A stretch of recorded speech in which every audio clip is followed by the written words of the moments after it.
सात लोक र string theory 10 आयामहरूको एकीकृत सिद्धान्त।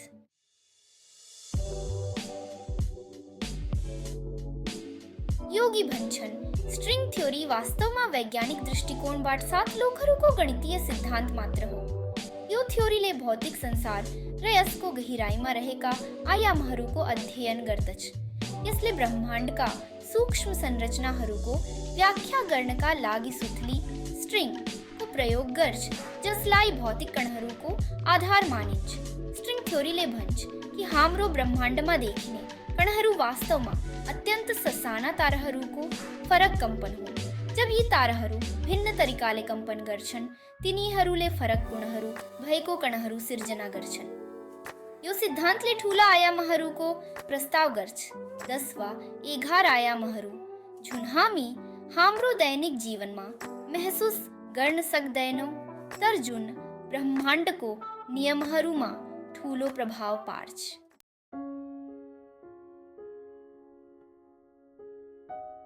यसै गरी योगिक सिद्धान्तले पनि मानव चेतनालाई विभिन्न आयामहरूमा विभाजित गर्दै 7 लोकहरूको व्याख्या गर्दछ। यी लोकहरू जस्तै भूरलोक, भूवरलोक, स्वर्लोक, मेहरलोक, जनलोक, तपोलोक र सत्यलोक मानव अस्तित्वका विभिन्न तहहरूको प्रतिनिधित्व गर्छन्। अर्थात् स्ट्रिङ थ्योरी र यौगिक सिद्धान्त दुवैको मूल उद्देश्य एकै हो, ब्रह्माण्डको संरचना र मानव अस्तित्वको गहिराईलाई बुझ्न। स्ट्रिङ थ्योरीले वैज्ञानिक र गणितीय दृष्टिकोणमा यो अध्ययन गर्दछ भने यौगिक सिद्धान्तले आध्यात्मिक र अनुभवात्मक दृष्टिकोणबाट। त्यसैले स्ट्रिङ थ्योरीलाई वैज्ञानिक दृष्टिकोणबाट 7 लोकहरूको गणितीय सिद्धान्तको रूपमा बुझ्न सकिन्छ।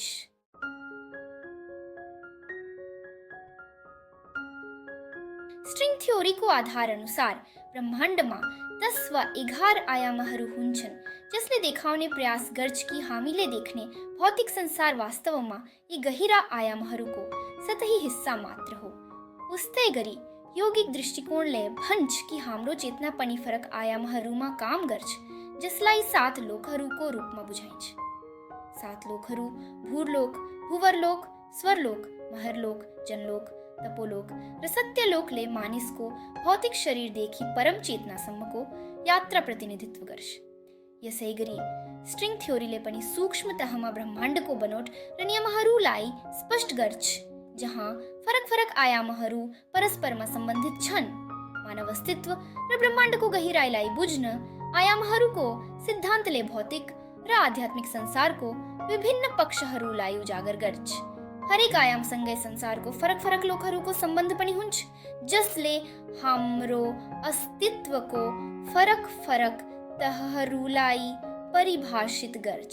यहाँ पहिलोदेखि 10औं आयामसम्मको व्याख्या र तीसँग सम्बन्धित लोकहरूको विवरण छ।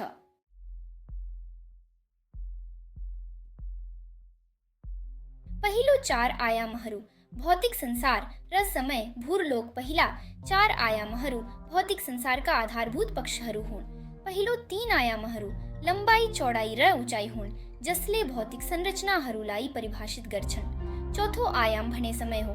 भूरलोक अर्थात् पृथ्वीलोक भौतिक संसारको प्रतिनिधित्व गर्छ, जहाँ हामीले भौतिक अनुभव, समयको प्रवाह, सुख, दुख र सङ्घर्षलाई अनुभव गर्छौं।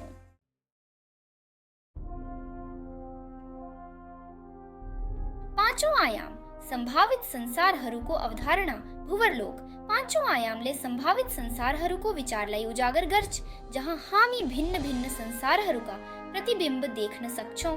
यो लोक भूवरलोकसँग मेल खान्छ, जुन आकाश वा वातावरणीय संसार हो।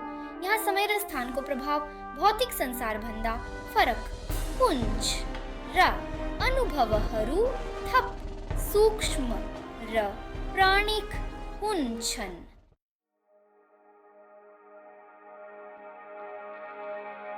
छठौं आयाम संभावित संसारहरूको तल स्वर्लोक। छठौं आयाममा हामी सबै संभावित ब्रह्माण्डहरूको तुलना गर्न सक्छौं। यहाँ अस्तित्वको फरक फरक विविधतालाई अध्ययन गर्न सकिन्छ। यो स्वर्लोकसँग सम्बन्धित छ, जुन स्वर्गलोक हो। स्वर्लोक में समय र स्थान को प्रभाव कम होंज र यहाँ उच्च ज्ञान भावना र मानसिक चेतना को अनुभव करेंज।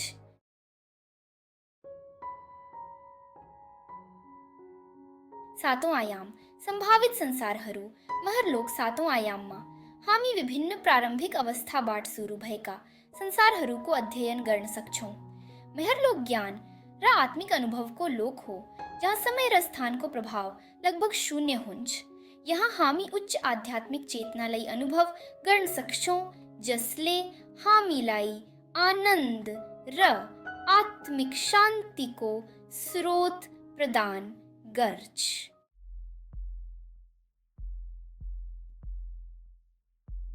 आठौं आयाम संभावित ब्रह्माण्ड इतिहासहरूको तल जनलोक आठौं आयामले विभिन्न ब्रह्माण्ड इतिहासहरूको अध्ययन गर्न सक्ने क्षमता प्रदान गर्छ। जनलोक ज्ञान र विद्यालोक यस आयामसँग सम्बन्धित छ। स्ट्रिङ थ्योरी अनुसार आठौं आयाममा पुग्दा भौतिक संसारका नियमहरू जस्तै गुरुत्वाकर्षण समय र स्थान लागू हुँदैनन्। यो आयाम हाम्रो सामान्य अनुभवको परिधिबाट बाहिरको कुरा बुझ्नु र अध्ययन गर्नको लागि उपयोगी हुन्छ। यो आयामले हामीलाई विभिन्न सम्भावित ब्रह्माण्ड इतिहासहरू तुलना गर्न सक्षम बनाउँछ जहाँ हरेक सम्भावित स्थिति र परिणामहरूलाई विश्लेषण गर्न सकिन्छ। यसै गरी जनलोकमा भौतिकता प्रकृतिको अस्तित्व हुँदैन, अर्थात् दुवै सिद्धान्तहरूले हाम्रो सामान्य भौतिक अनुभवको परिधिबाट बाहिरको यथार्थको अध्ययन गर्न प्रेरित गर्छन्।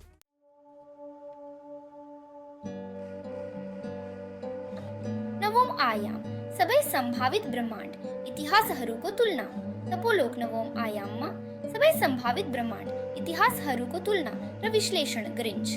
तपोलोक यो आयामसँग सम्बन्धित छ जुन तपस्याको लोक हो।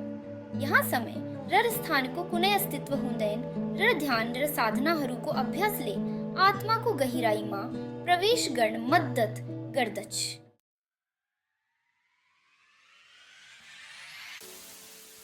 दसौं आयाम सबै सम्भावित र कल्पनाशील कुरा सत्यलोक दसौं आयाममा सबै सम्भावित र कल्पनाशील कुराहरूको समावेश हुन्छ। सत्यलोक सत्यको लोक हो जहाँ केवल आत्मा र परम सत्यको अस्तित्व हुन्छ। यहाँ समय र स्थानको पूर्ण शून्यता हुन्छ र आत्मा ईश्वरसँग मिल्न पुग्छ।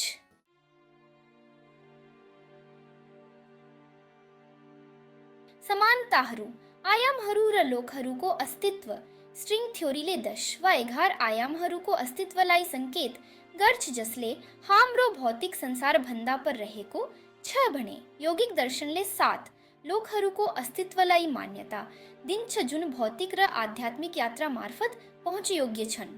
कम्पन र चेतना स्ट्रिङ थ्योरी अनुसार ब्रह्माण्डका कणहरू कम्पन गर्ने तारहरूबाट उत्पन्न हुन्छन् भने 7 लोकहरूको अवधारणामा प्रत्येक लोक फरक चेतना र ऊर्जासँग सम्बन्धित कम्पन हुन्छ।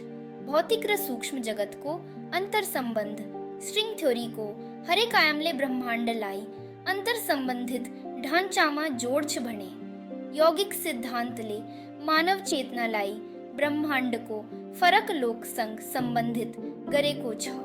दुवैले सुझाउँछन् कि बाह्य ब्रह्माण्ड र आन्तरिक चेतना एक आपसमा गहिरो सम्बन्धित छन्।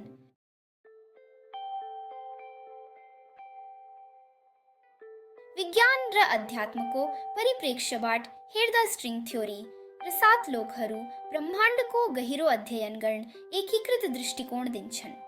यो हामीलाई ब्रह्माण्ड र चेतनाको अन्तर्निहित सत्यमा पुग्न प्रोत्साहित गर्छ।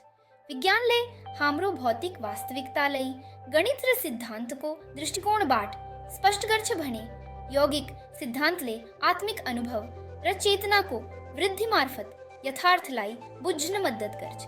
विज्ञान र अध्यात्मको समन्वयले हामीलाई ब्रह्माण्डको समग्र दृष्टिकोण दिन्छ र यो प्रयास गर्न प्रेरणा दिन्छ कि यी दुई फरक दृष्टिकोणले पूर्ण सत्यको प्राप्ति गर्न एक अर्कालाई पूरक बनाउन सक्छन्।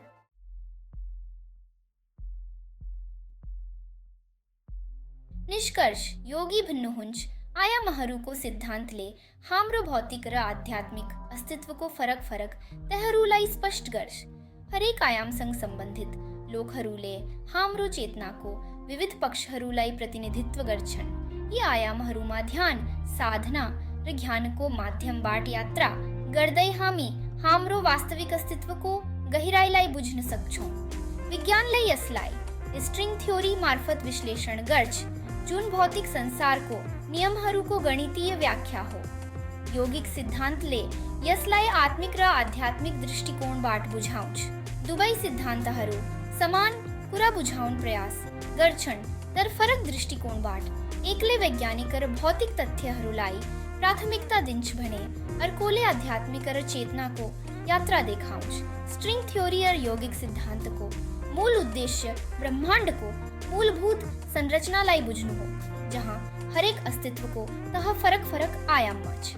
यौगिक दृष्टिकोणले 7 लोकहरूको अवधारणा प्रस्तुत गर्छ, जहाँ हाम्रो चेतना विभिन्न तहहरूमा काम गर्छ। यी लोकहरूमा यात्रा गर्दै साधकले परम सत्य र आत्मा ईश्वरको मिलनमा पुग्न सक्छ।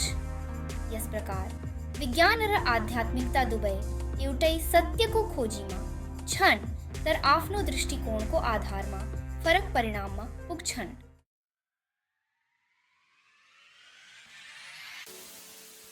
भिडियो हेरिदिनु भएकोमा धन्यवाद। थप रोचक भिडियो हेर्नको लागि च्यानललाई सब्स्क्राइब गर्नुहोला। धन्यवाद।